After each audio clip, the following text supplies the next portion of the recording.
दिवं यशक्रिमूर्धनं तस्मै ज्येष्ठाय ब्रह्मणे नमः। हे प्रभु इस मन को समझा दो, समझ जाए तो अच्छा है। दया की दृष्टि से भगवन संवर जाए तो अच्छा है। विषयों में रहता है, इसी को सुख समझता है। मैं चाहती हूँ इधर से रुख बदल जाए तो अच्छा है। इधर से रुख बदल जाए तो अच्छा।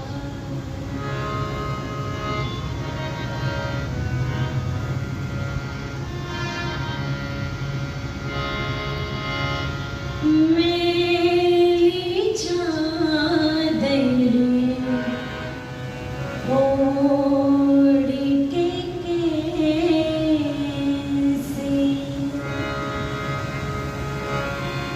मैं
आदरणीय स्वामी जी,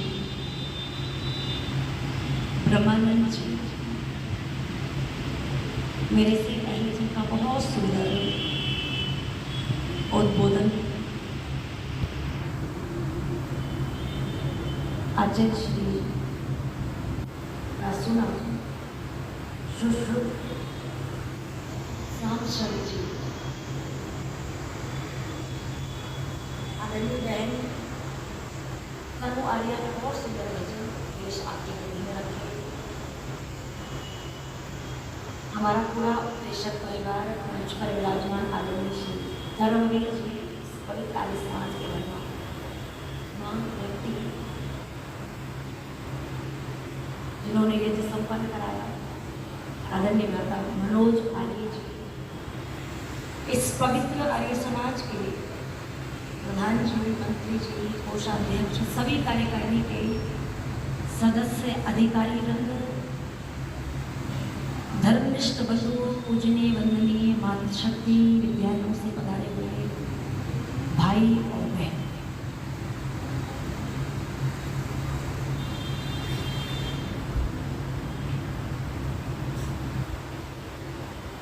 समस्त मानव जीवन का लक्ष्य।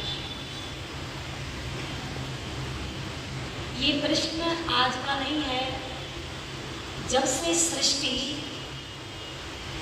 बनी तब से ही ये प्रश्न आदिकाल से चलता हुआ आ रहा है। मुंडको ऋषि के पास बहुत सारी भीड़ इकट्ठी होकर के पहुंची और उन्होंने भी यही प्रश्न किया कि इस मनुष्य जीवन का लक्ष्य क्या है।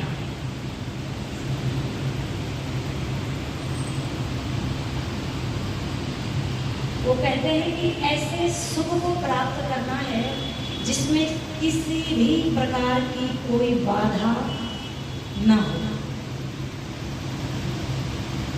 ऐसे सुख को प्राप्त करना जो बहुत थोड़े समय के लिए ना हो। ऐसे सुख को प्राप्त करना जिसमें कोई बाधा ना हो। ऐसे सुख को प्राप्त करना जो लगातार बना है। और वो सूत्र लिखते हैं,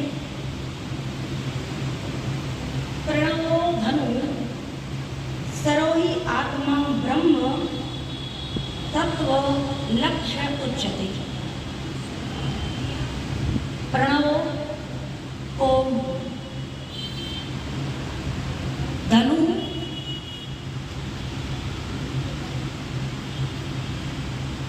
जो ओम है, जो प्रणव है, वो क्या है? धनुष है। क्या है? प्रणव, धनुष। और कहा धनुष हो हमारे पास और उस पर बाण चढ़ा हुआ ना हो, धनुष दे दिया जाए। प्रणवो धनु, धनुष है, उस धनुष पर बाण ना चढ़ाया जाए तो वो धनुष किसी काम का है? धनुष किसी काम का नहीं अगर उस पर बाण चढ़ा हुआ ना हो। तो कहा सरोहि आत्मा, उस धनुष के ऊपर क्या चढ़ाना है? आत्मा रूपी बाण चढ़ाना है। धनुष भी हो, बाण भी हो और सामने लक्ष्य ना हो। तो बोलो वो धनुष और बाण किसी काम का है बहनों? तो कहा ब्रह्म तत्व लक्ष्य उच्यते। अपना लक्ष्य इस परमपिता परमात्मा को बना लो। समस्त मानव जीवन का लक्ष्य क्या स्पष्ट हुआ? उस परमपिता परमात्मा की प्राप्ति, जिसको प्राप्त करने के बाद कुछ अप्राप्त नहीं रह जाता, जिसको जानने के बाद कुछ भी जानने योग्य नहीं रह जाता। इस श्रावणी उपाकर्म पर्व ऋषि मुनि निर्जन वन में अपने आश्रमों में रह करके ईश्वर की उपासना साधना, उस परम लक्ष्य को प्राप्ति के लिए जाया करते थे और इस सावन के महीने में जो है वो आकर के जन समूह में बैठ कर के ईश्वर को प्राप्ति के साधन, उपासना, उसके गुणों का बखान जो है इसका मनाने का एक और विद्वानों ने कि जब श्रावणी उपाकर्म आए तो यज्ञोपवीत संस्कार जिनका नहीं हुआ है उनका होना चाहिए और जिनका हो चुका है पहले तो वो अपना यज्ञोपवीत वर्ष में एक बार गंगा हो जाता है, उसको उतार के दूसरा यज्ञोपवीत धारण कर सकते हैं। उसी श्रावणी उपाकर्म का ये जो बिगड़ा हुआ रूप है उस सत्य से कुछ इस यज्ञोपवीत को तीन धागे का है, 3 इसमें सूत्र हैं, इसको कई बार हम रक्षा सूत्र के नाम से भी बोल देते हैं। तो इस श्रावणी उपाकर्म जब ईश्वर को पाने के लिए वेद स्वाध्याय यज्ञ सत्संग ऋषि मुनि करते थे तो रक्षा सूत्र पहनते थे, यज्ञोपवीत संस्कार होते थे, तो इसी में से ये जो है छिटका हुआ एक रूप को रक्षा बंधन का लोगों ने बनाना क्या कर दिया, स्वीकार कर दिया। और आज वो वेद की जो व्यवस्था ईश्वर को प्राप्ति की थी उस लक्ष्य को लोग भूल गए और केवल क्या रह गया, रक्षा बंधन।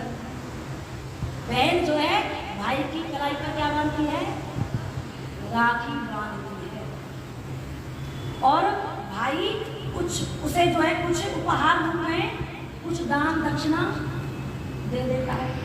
तो इसका मतलब ये तो नहीं हुआ कि बेटी कमजोर है तो भाई जो है उसके लिए दान दक्षिणा दे रहा है ना। चंद्रयान 3 अभी सक्सेस हुआ, गया ना चंद्रमा पर। अच्छा बताओ, इसरो रिसर्च में जो वैज्ञानिक महिलाएं कार्य कर रही हैं वो लोग, उनको किसी की सहायता की आवश्यकता है। पूरे देश के अंदर जो है सबके दिलों में छा गई, आकाश में उड़ करके आसमान में, नाम क्या था, कल्पना चावला। जब गीत गाती थी तो लोगों के मन में एक नई उमंग उत्साह पैदा हो जाता था। आज वो हमारे मध्य में नहीं रही, किंतु वो सबके दिलों में लता बन करके बोलो समा गई कि नहीं समा,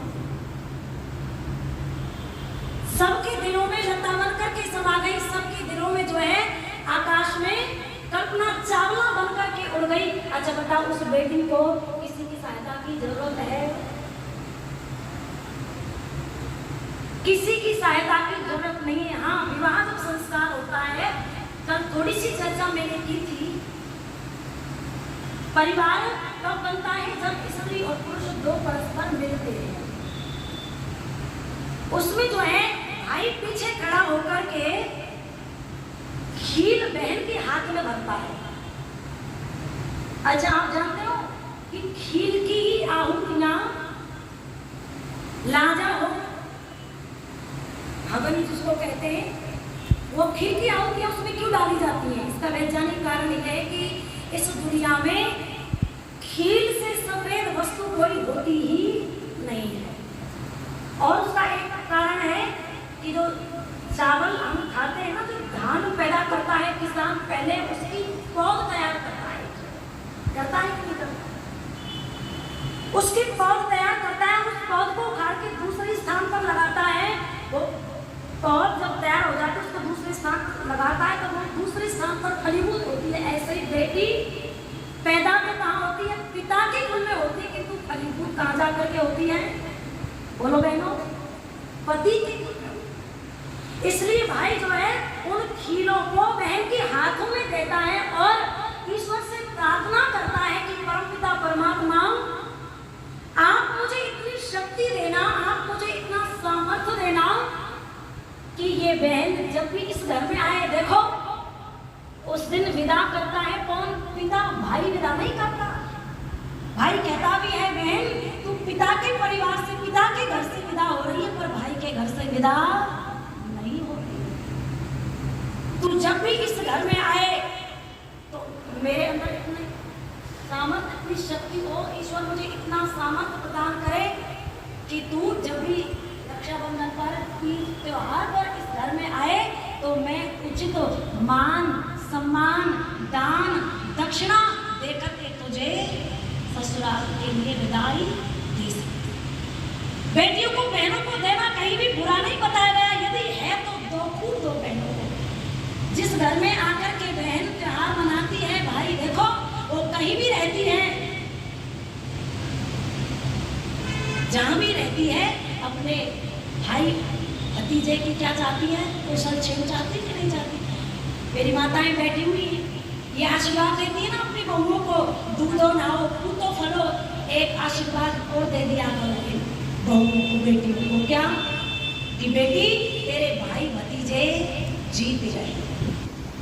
ये आशीर्वाद जिस दिन सास अपनी बहू को देने लग जाएंगी, निश्चित रूप से वो बेटी जो है, वो बहू जो है, दिल से सेवा करेगी, दिल से सेवा करेगी। भाई के यहाँ आई, जो कुछ दिया उसे जो है बड़े प्रेम से, बड़े सम्मान से लेकर के जाती है। कहीं भी रहती है अपने परिवार का भला चाहती है, कुशल क्षेम चाहती है। और देखो माता पिता, बड़ी सुंदर चर्चा गृहस्थ जीवन की। गृहस्थ जीवन को चलाने के लिए बड़े सिद्धांत ऋषियों मुनियों ने दिए। बेटी जब परिवार से विदा होती है, उसका विवाह पिता कर देता है, तो पिता क्या कहता है, साम्राज्य भव। बेटी तो क्या बन जाना, साम्राज्य बन जाना। साम्राज्य बनने का मतलब क्या है, जिस परिवार में तू जा रही है उस परिवार के सदस्यों के दिल पर, मन पर अपना राज्य कायम कर लेना, स्थापित कर लेना। जिस पति के परिवार में तू जा रही है, उस पति के भाई बहन के मन पर, माता पिता के मन पर जिस दिन तू राज्य स्थापित कर लेगी मन पर, उस दिन तू क्या बन जाएगी, साम्राज्य बन जाएगी। और ये जो राज्य स्थापित होता है ना मन पर, ये सुंदरता से नहीं होता, ये दहेज से नहीं होता, और ना ये साड़ी गहने ले जाने से होता। ये एक ही तरीके से होता है, जब बेटी ससुराल में जाकर के अच्छा व्यवहार करती है, त्याग समर्पण करती है, मीठा मधुर बोलती है, तो वो लोग क्या बन जाती है, साम्राज्य बन जाती है। इसलिए माता पिता कहते हैं जाओ बेटी साम्राज्य भवन, उस परिवार में जाकर के क्या बन जाना, साम्राज्य। इसलिए बेटी को एक कुल का नहीं, कितने कुलों का दीपक कहा, 2 कुलों का दीपक कहा। अब वो एक गीत सुनाती हूँ।